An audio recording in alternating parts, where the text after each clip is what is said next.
Tonight on Greater Boston, a new website aimed at making the holy grail-like search for at-home COVID tests a little easier. Brought to us by the same local web developer who made her own COVID vaccine finder website last year around this time. Olivia Adams joins me. Then later, Massachusetts officials are calling on hundreds of thousands of people to return unemployment money, which they receive through no fault of their own. Some owe tens of thousands of dollars. We bail out big corporations, but make out-of-work people ante up? I'll be joined by the Globe columnist who broke this story. And finally, how Sarah Palin's defamation lawsuit against the New York Times could be a game changer for how the media covers public figures.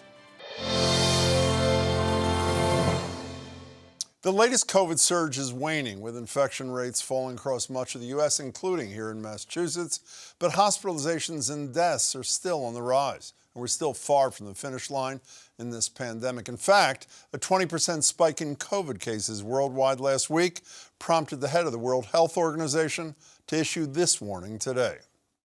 It's dangerous to assume that Omicron will be the last variant or that we are in the end game.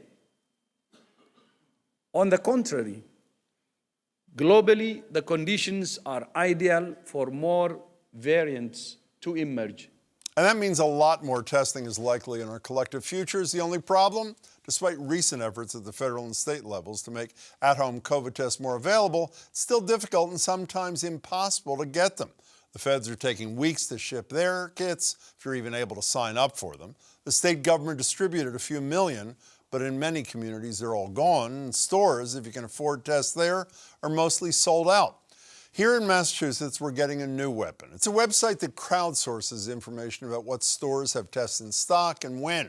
The site is covidtestcollab.com, and it's the brainchild of Olivia Adams, a local web developer who you may remember for stepping in to save the day almost exactly a year ago with macovidvaccines.com, which helped people find available vaccines when they were left baffled by the state's setup. More recently, the Globe named her one of their Bostonians of the year. Olivia Adams, good to see you again. Thank you so much for having me. Can we go back to that amazing homemade website of yours? How many hits did you get on that site? We got over 50 million over the course of the few months it was active, yeah. Do you have any idea how many people you helped get vaccinated?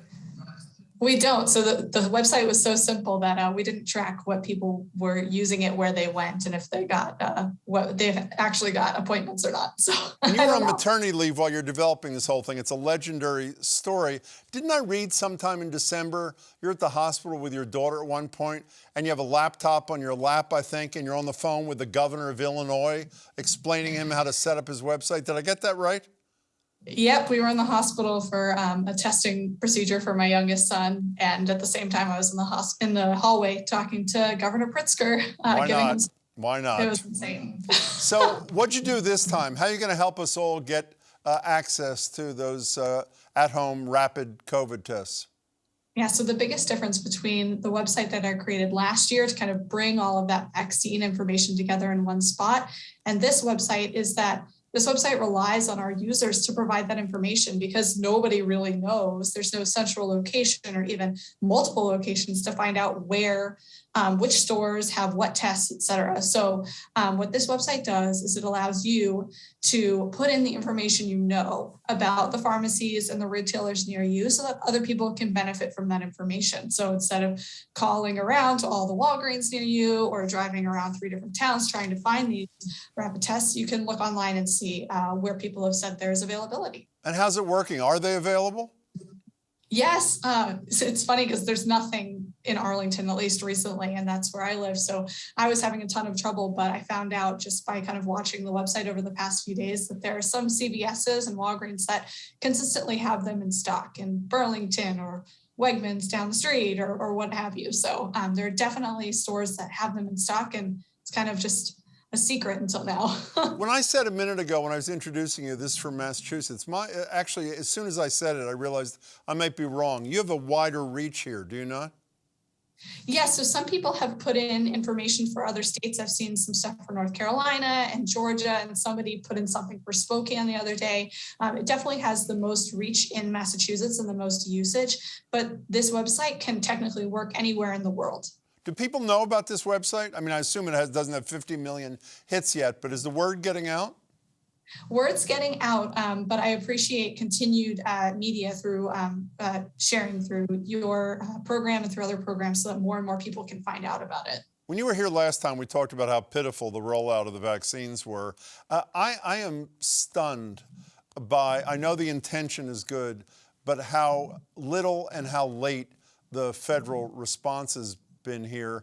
You can, you go online, which I did, to get 4 tests. Theoretically, I'll get them at the end of the month. There's no word. Are there 4 more next month?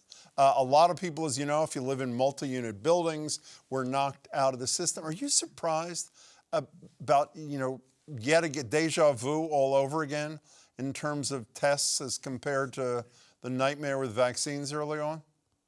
Yeah, it's not surprising, honestly. I mean, this has been the theme of the whole pandemic, is that it's too little too late. Right now we're in the middle of an incredible surge, and me being a parent of 2 kids who are in daycare, they're not old enough to get vaccinated. We have to get tested all the time. And 4 tests at the end of January is not that helpful. And I know plenty of people who are in similar situations. Why do you do this? Why'd you do the first one? I can't remember what you said. And why are you doing this? You have a job, you have kids. Why you don't make any money on this? Well, I assume. Why do you do this?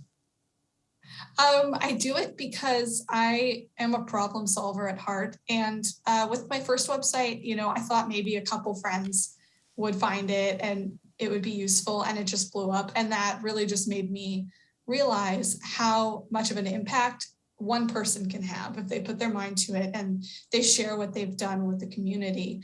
And so when I saw this problem come back to me in a different form, I thought, what can I try this time? What new skills have I learned over the past year, and how can I help the community? When are you announcing your run for governor? Have you announced yet, or you don't know the date? Definitely not running for governor. Thanks. That's what she says now. Olivia Adams, congratulations yet again. You are a problem solver extraordinaire. We'll give the website in a minute, and it's great to see you. Thanks so much. Thanks so much, Jim. Really appreciate it. Really appreciate it here. The website again is covidtestcollab.com. And join us tomorrow when the head of the CDC, Massachusetts' own Dr. Rochelle Walensky, will be here to talk about the testing scramble, the evolving definition of fully vaccinated, and much more. But for now, to another piece of pandemic fallout. When this all started in March and April of 2020, the Massachusetts Department of Unemployment Assistance was fielding more than 600,000 claims a month. They were paying out money that was a lifeline to people. But now, as the Globe reported, the state's DUA is looking to get much of that money back, to the tune of almost $3 billion. More precisely, for around 719,000 claims they say were overpaid over the course of 18 months. And let's be clear, this is not about fraud. This is money unemployed people receive through no fault of their own, and not surprisingly, in most cases, spent. Joining me now to discuss is Boston Globe columnist Larry Edelman. Larry, good to see you. Congratulations on this. Oh, thanks, Jim.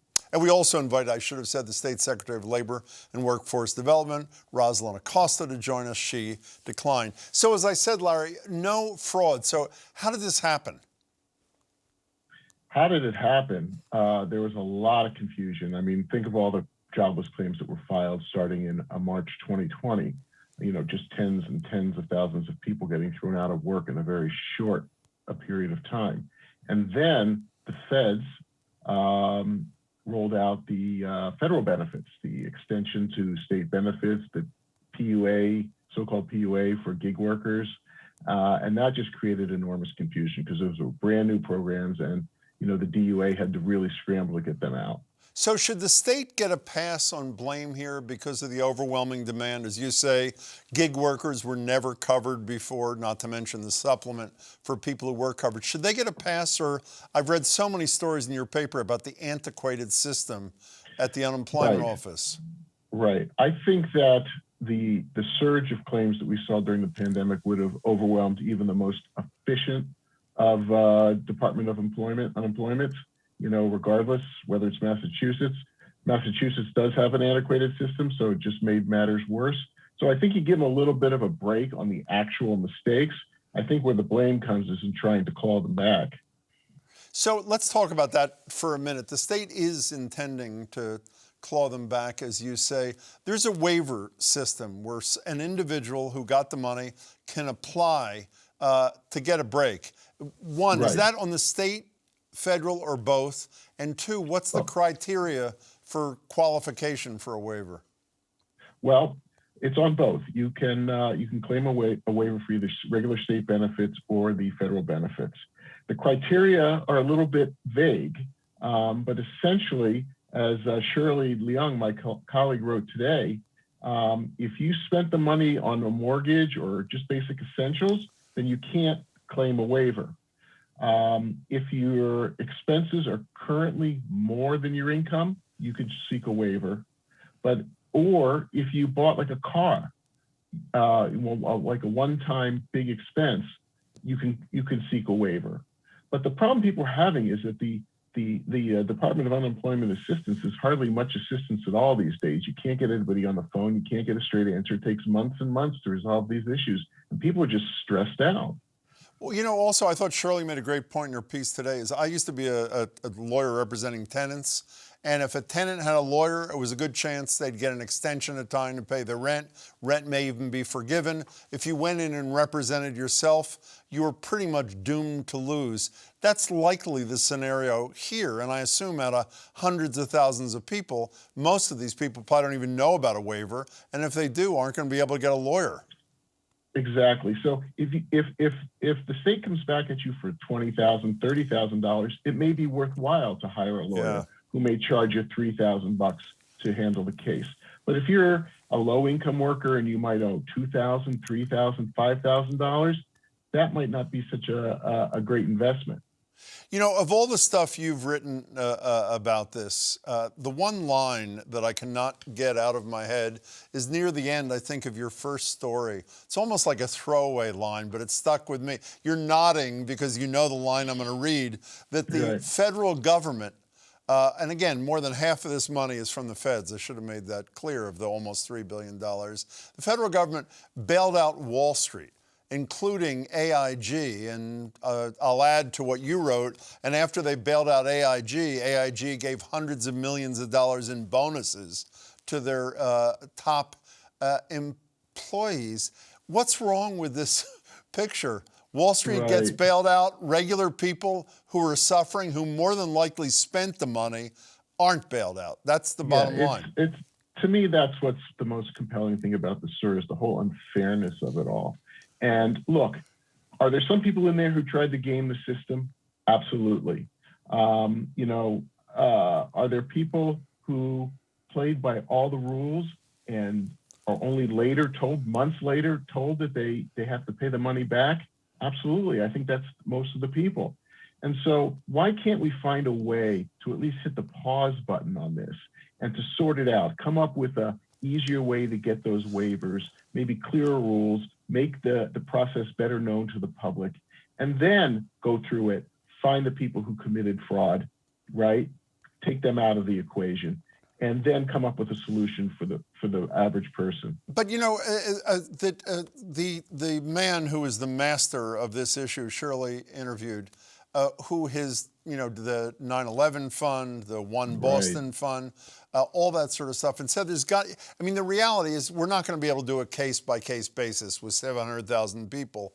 We'll all be dead. There's got to be some rule that applies to the vast majority of these people. And the thing, yet another prediction, Larry, that I made that was dead wrong. I assumed after your first story, elected leaders would be lining up to say, let's find a way to forgive that money. But is there one person in an elective office who says anything other than some level of sympathy that there should be some waivers? But no one's talking big picture, are they?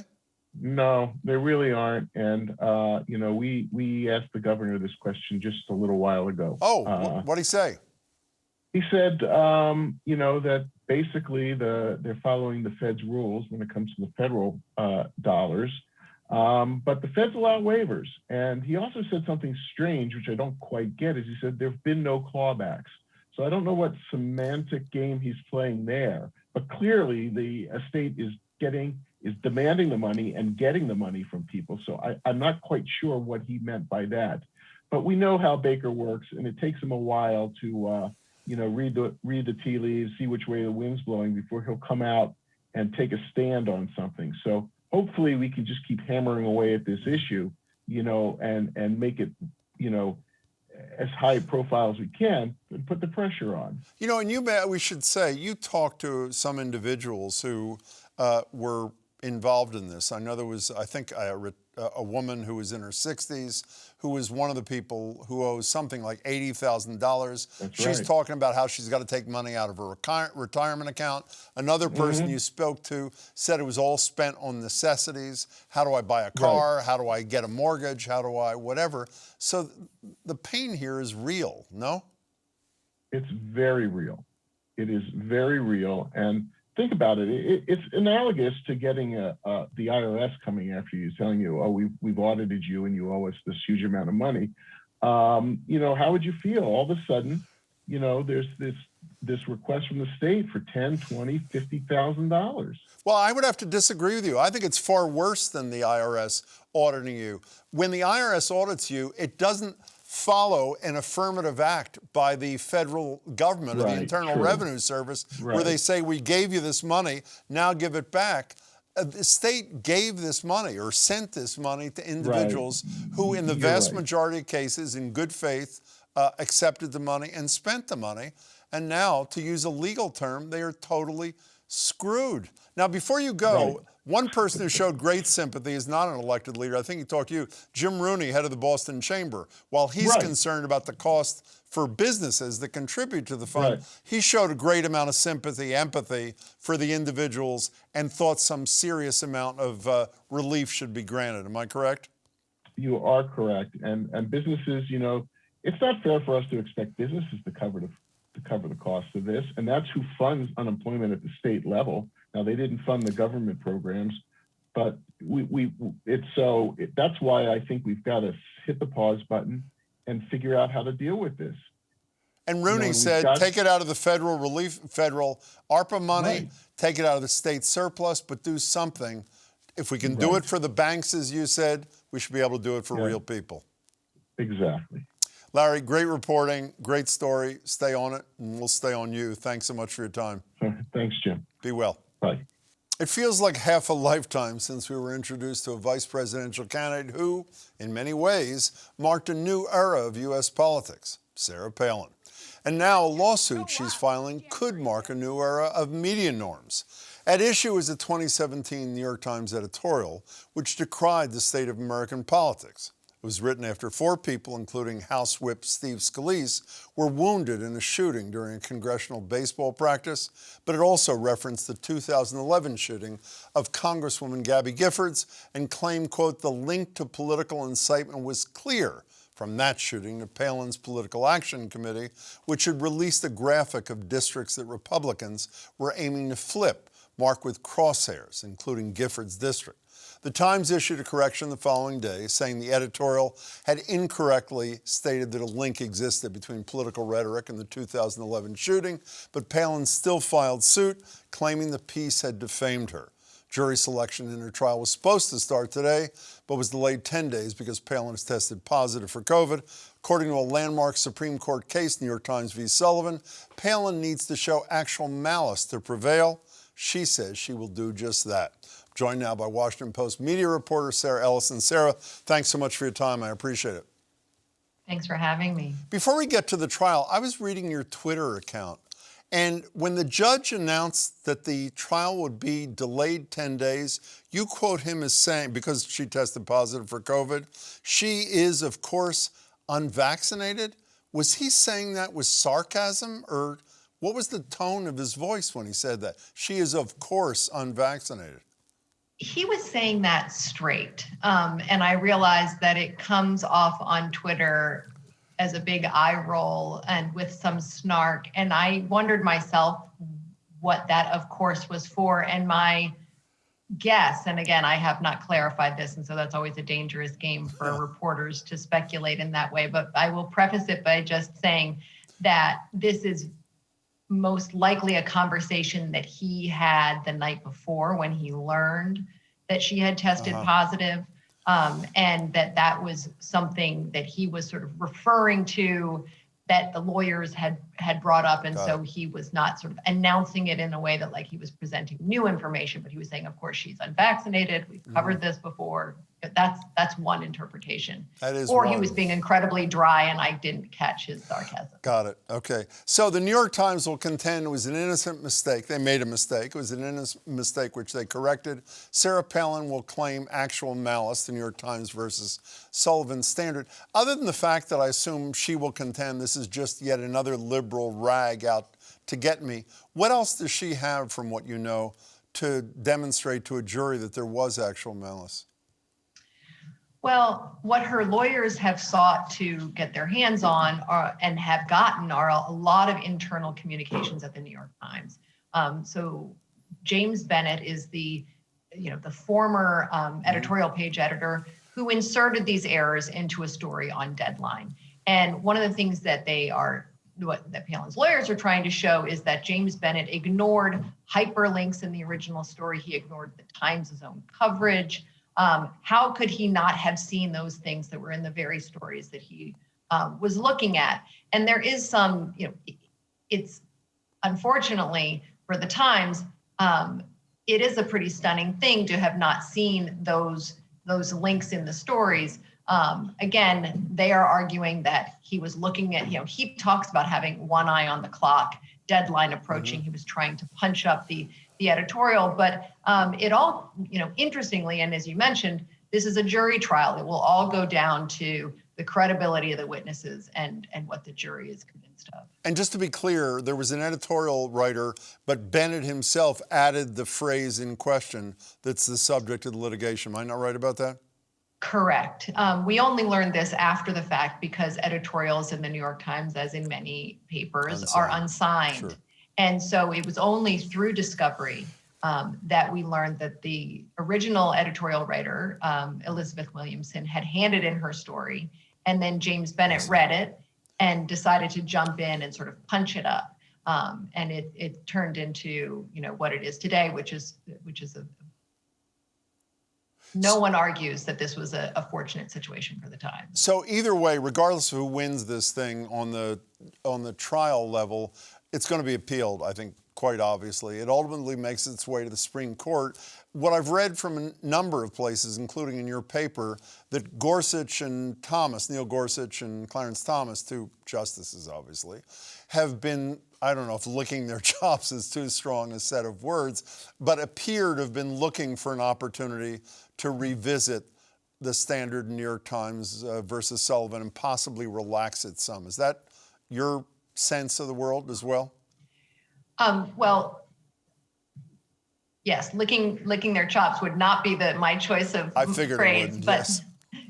but we do see that Thomas first had indicated that the media environment has changed so much that Sullivan, the Sullivan standard, which was established in 1964 in a case versus the New York Times at the time, is no longer meeting the moment. And Gorsuch himself then later said that it sort of seems to be a guarantee, an insurance policy for falsehood, that you can put something forward and not face any repercussions. So yes, the idea of the stakes in this trial couldn't be higher for press freedom advocates.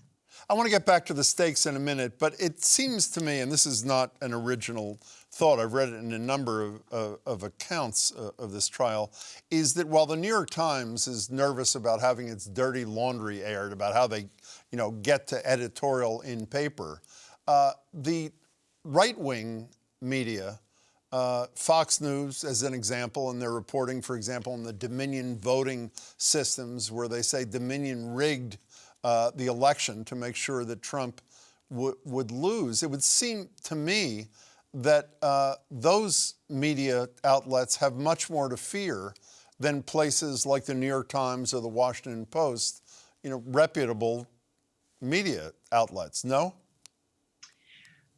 Again, what we're facing and looking at the Times, I mean, it's very difficult to say what people really have to lose. Normally you say, yes, the Times was careful, it is careful. In this instance, certain people think that, however, in this moment of incredible partisan vitriol, some people think that the New York Times is just a liberal rag, no better than, what someone on the left would say is what Newsmax or OAN or some other kind of less reputable outlet might bring to a case like this. And I think my reporting indicates that the question of the jury is really one where it makes it very difficult to prognosticate. I hear your point, and if it were just before judges and lawyers, I think that question would be more easily answered. But we are, I've talked to some legal scholars and legal experts who say that the jury will not be able to ignore the atmosphere in which they exist. Well, since you just said it's very hard to prognosticate, let me ask you to prognosticate one more time before you leave. Assuming Sarah Palin wins this thing at the ultimate level, at the Supreme Court, how does that change how responsible media outlets cover elected officials? Does it? The Sullivan standard really was set up to encourage aggressive reporting of public officials, particularly, but all sort of public figures. Again, it will depend on the kind of language that any kind of decision that would come down on it. But I think that there's no question that it would cause more restraint in reporting if Sullivan were somehow tightened up in some way.